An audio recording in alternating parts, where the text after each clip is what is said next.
কোম্পানিতে যখন কাজ করার জন্য লোক রাখে, এই লোক দিয়ে কাজ করানোর সময় এই স্টাফগুলা বিভিন্ন ধরনের নানান সময় নানান ধরনের কথা বলে।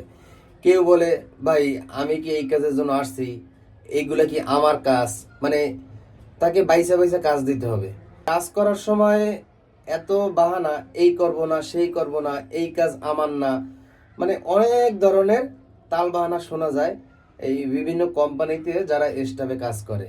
অথচ আপনি দেখেন একটা কোম্পানি দাঁড় করানোর জন্য কতটা কষ্ট এবং পরিশ্রম করতে হয় ওই কোম্পানির মালিকের, যেটা একমাত্র তারাই জানে যারা ব্যবসা প্রতিষ্ঠানের মালিক।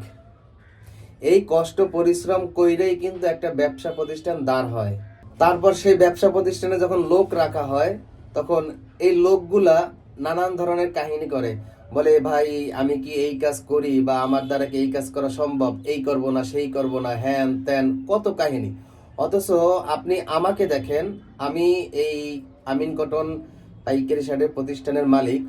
আমি একাই মনে করেন যে 3-4 জনের কাজ করি, একাই ফোন রিসিভ করি, অর্ডার কাটি, তারপর কাস্টমার আসলে কাস্টমার সঙ্গে কথা বলি, মাল বস্তা ভরি, প্যাকেট করি, প্যাকেজিং করি, আবার কুরিয়ার করি, আবার কাপড় কিনতে যাই, আবার ফ্যাক্টরি ভিজিট করি। মানে কত কাজ যে আমার একার করতে হয় সেটা একমাত্র আমি জানি। কিন্তু এই যখন লোক রাখা হবে দেখবেন যে কত কাহিনী। যে সকল কোম্পানিতে যারা চাকরি করে বা কাজ করে তাদেরকে বলবো, ভাই আপনি যেই কোম্পানিতে কাজ করেন না কেন, যদি আপনি ওই কোম্পানির কাজ নিজের মনে কইরা যদি না করেন, আমি চ্যালেঞ্জ করে বলতে পারি আপনি কখনোই কোনোদিন কোনো কোম্পানির মালিক হইতে পারবেন না।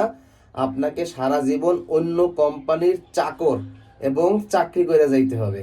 যারা অন্য কোম্পানিতে কাজ করেন সবসময় নিজের মতো করে কাজ করেন। ওই কোম্পানির ব্যবসাকে বৃদ্ধি করার জন্য আপনাকে সকল ধরনের কাজ করতে হবে, কারণ আপনার মালিকও দেখেন যে কত ধরনের কাজ করে। তো আপনি যখন ওই কোম্পানিতে কাজ করবেন, চেষ্টা করবেন ওই কোম্পানি বড় করার জন্য, সকল ধরনের কাজ করার জন্য।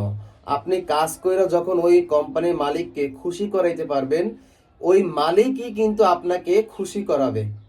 বেতন বাড়ানো হোক, কাজের সুবিধা হোক, বিভিন্ন সুযোগ সুবিধা ওই কোম্পানির মালিকের নজরে যখন আপনার লাগবে, তখনই দেখবেন যে ওই কোম্পানি আপনাকে কোথায় নিয়ে যায়।